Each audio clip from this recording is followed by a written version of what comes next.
Hey there, and welcome back to my channel. So today is no doubt one of the most special videos I've ever been able to film for you guys. It is not just a regular old weekly haul, it is actually from one of you guys. So I'm just blown away by this person's deep generosity to even think of me in this way.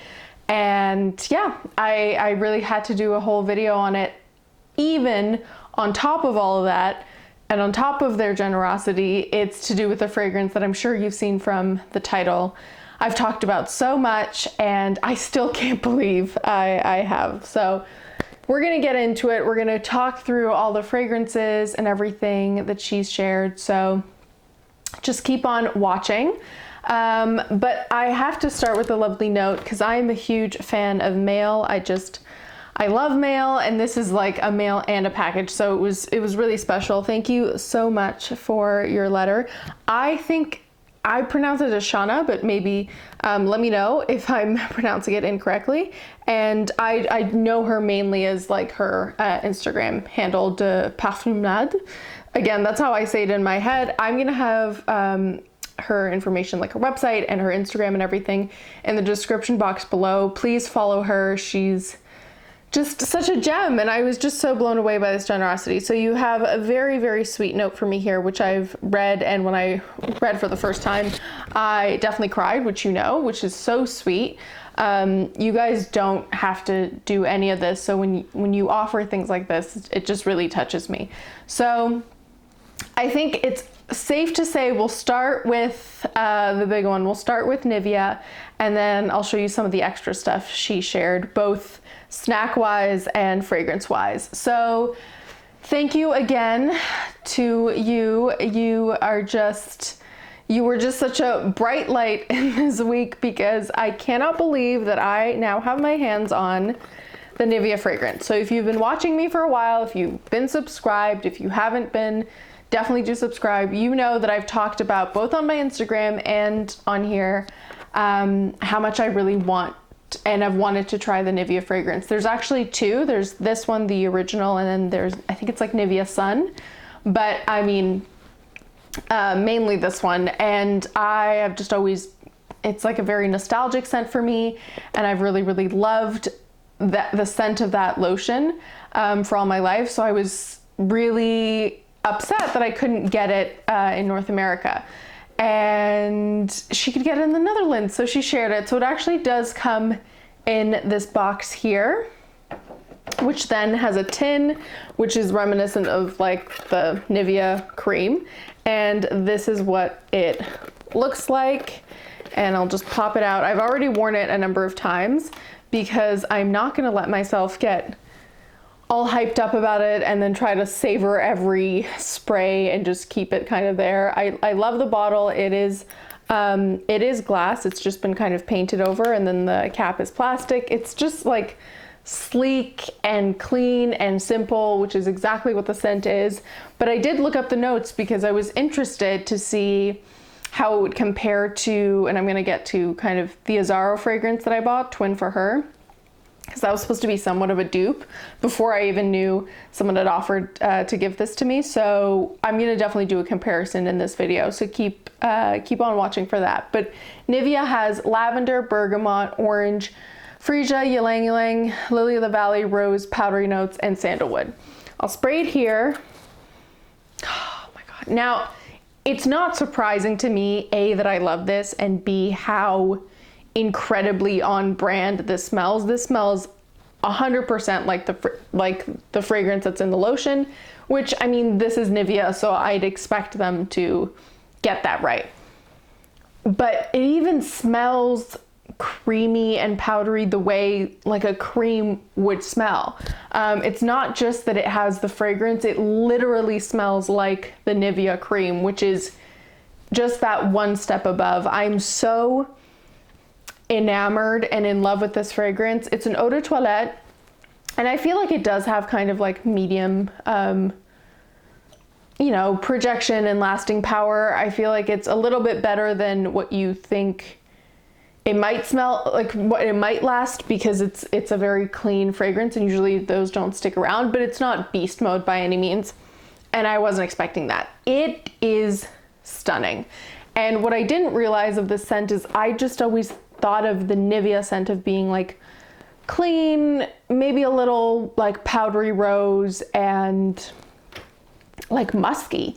And in reality, I had no idea so many different scents go into it, because honestly, when I'm smelling it, I don't really pick out lavender or orange or even lily of the valley. I mean, I definitely get like a powdery rose, and so the rose and the powdery notes, and the opening is a bit more like sharp and bright, so bergamot totally makes sense. But I didn't realize all these other scents, like ylang ylang is such a summery floral for me, and I don't get that in terms of a note. So when you're, you know, thinking of whether or not you'd like this is the kind of fragrance where I judge more so if you like the NIVEA cream, you will like this. They're exactly identical, rather than trying to imagine what the combination of the notes are going to smell, because at least for me, it doesn't really help as much as just knowing what NIVEA smells like. So I love it. It's perfect. I am so happy that you shared this lovely gift with me.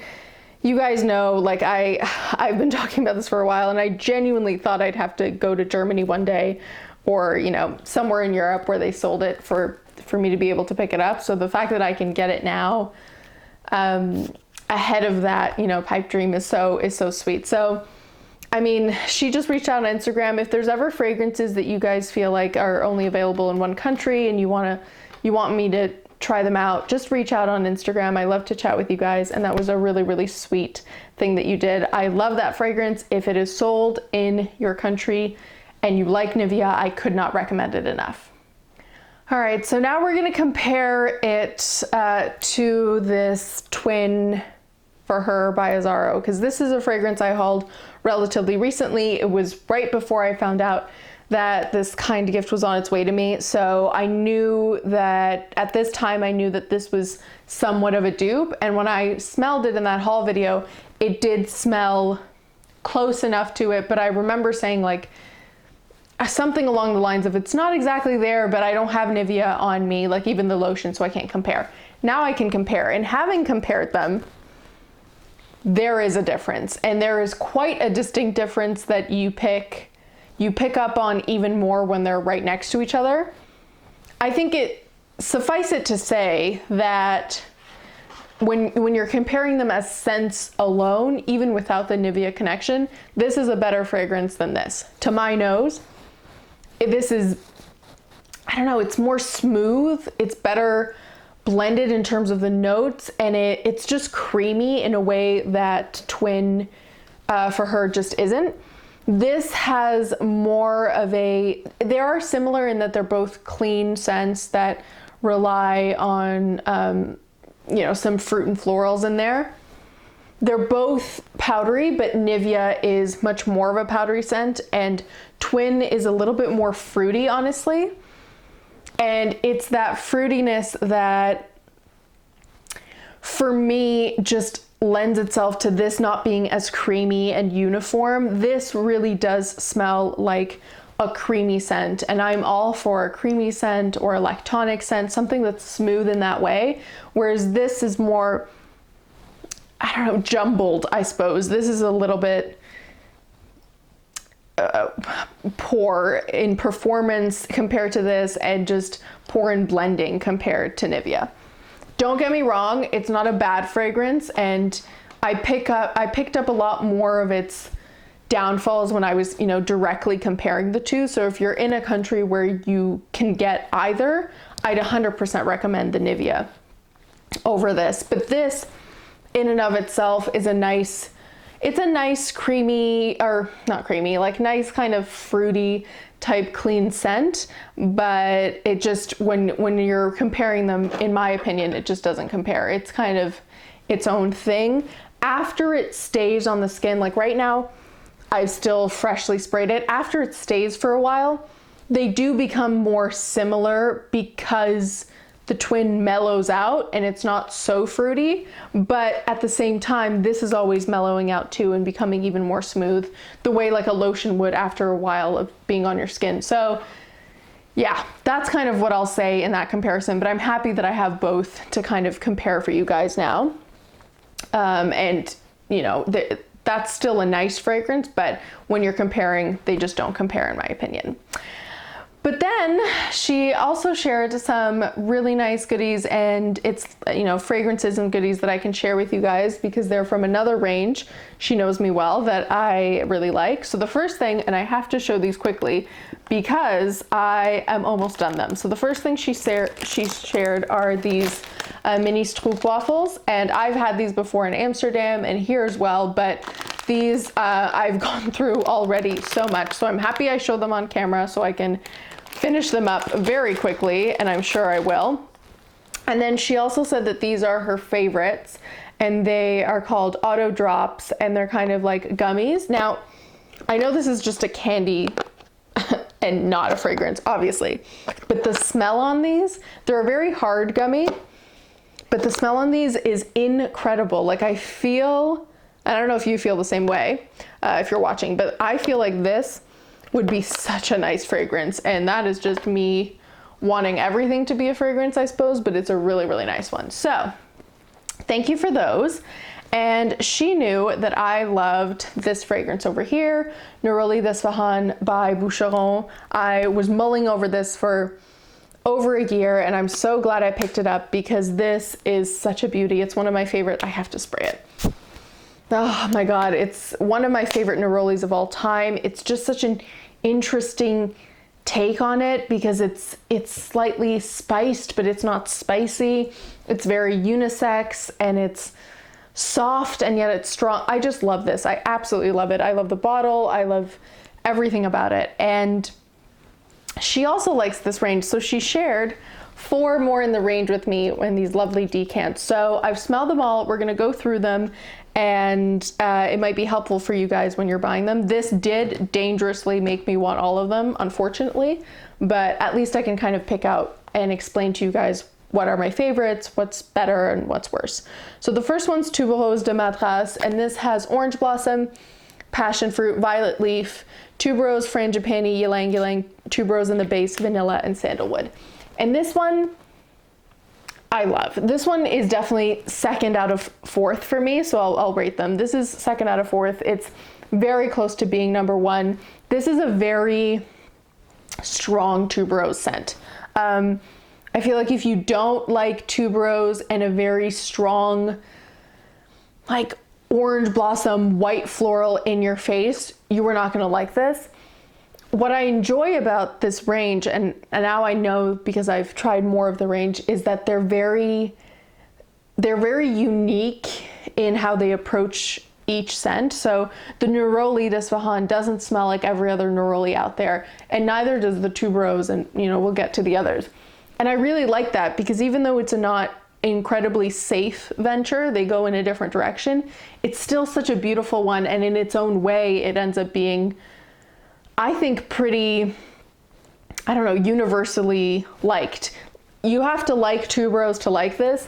You can't just be on, you know, like on the line about it. You can't just be unsure about it because this is very strong in the tuberose, and it kind of always maintains throughout. But I love it, and like I say, it comes 2 out of 4 for me. I don't really get any like vanilla to it, or even really sandalwood. I feel like it's so strong on the florals, and more so like the stronger white florals, that the violet leaf and sand or vanilla just kind of, to my nose, don't really show up as much as all the other white florals do. So I love this. Tuberose de Madras is one of the best. Then we get to, and we're gonna go to Oud. So this is Oud de Carthage, and I have a comparison for this one. So this is, this has honey, incense, tonka bean, labdanum, oud, and leather.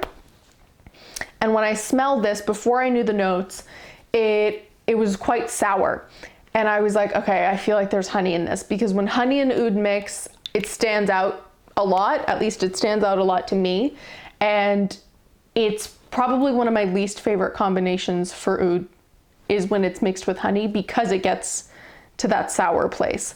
However, I do have Oud d'Ambroisie, which in my collection is the honey oud, and it was a blind buy, and it's quite sour. And you guys know, if you've been watching me, that I'm not a fan of this one. I struggle a lot with it because it has that urine quality, which is horrible to say, but it really does to my nose and to people who don't like that mixture. Everything else about it I like, including the bottle and the house, but this is the only one out of Maison Lancôme that, because it gets to that sour place, I just don't do the best with. And I've taken quite a long break with that one because of that reason, to hopefully kind of change my mind. What I like about Oud de Carthage, which doesn't happen, is while it gets sour, I think because of like the incense or something, or maybe tonka, even though it's not sweet at all, it gets more smoky and it doesn't get so sour that it becomes that urine quality. That urine quality never shows up. It is more of a sour oud, which out of all the ouds is my least favorite. But I would much rather and more easily wear a full bottle of this compared to a full bottle of this. That being said, if you're someone who loves Oud d'Ambroisie, I think this would be a really safe blind buy out of the whole mix, because it does have that kind of honey oud sour quality to it. So that, I would say, is fourth out of all four samples that she shared. Then we get to the amber one, and the amber one is my number one out of all four. I just really took a liking to this one. I'm gonna spray it actually, and right when I smelled it, I was like, okay, this is it. I love this. This is boozy. It's got tobacco, vanilla, benzoin, amber, labdanum, ambergris, and musk. It is salty in that way ambergris can get. It is like smoky boozy because of the tobacco. The amber is stunning. I love the combination of like a sweet kind of vanilla tobacco and this amber. It also reminds me a little bit of like those vanilla cigarellos, those very thin cigarettes that smelled so beautifully of like vanilla and tobacco, and it was like a very sweet tobacco. It has that scent. Oh my God, I love this. This is an easy, if I find it for a good price, kind of blind buy moment. Honestly, all of them are. Even the sour oud, she was saying how she's obsessed with getting all of these, and I'm afraid I'm the same way, because this is just so stunning, and it's easily my number one. It is a very close match to Neroli d'Isfahan, which I already own, so I cannot recommend that one enough. All right, and now we get to the last sample, and the last one is Iris, and it is, let's see here. It is the Iris de Syracuse. So this one has pepper, pear, mandarin, iris, white musk, vanilla, and patchouli. I was worried about this one, and it is nice, but I would say it's in third place. The only reason being is it reminds me a little bit of Iris Prima by Penhaligon's, except I prefer Iris Prima. Iris Prima has like a suede quality to it, which, or note, which kind of, it's like a softer leather, and this Iris de Syracuse has a little bit more of a, and I'll spray it over here because this one's quite light.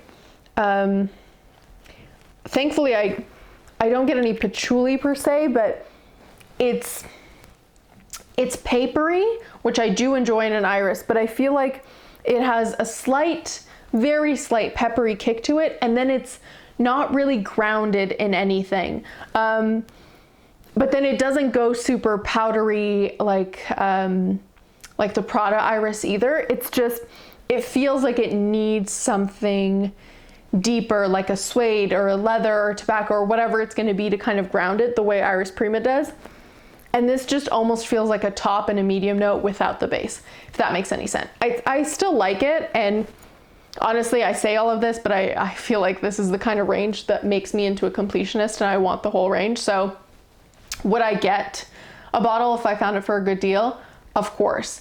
But I think that's the reason why I'm kind of more apprehensive about it, is it doesn't have anything to ground it, and it kind of just stays in this papery iris place where it's not powdery and sweet, so that, you know, you can just say it's a powdery fragrance, but it also doesn't have anything to kind of ground itself to. It is really nice though.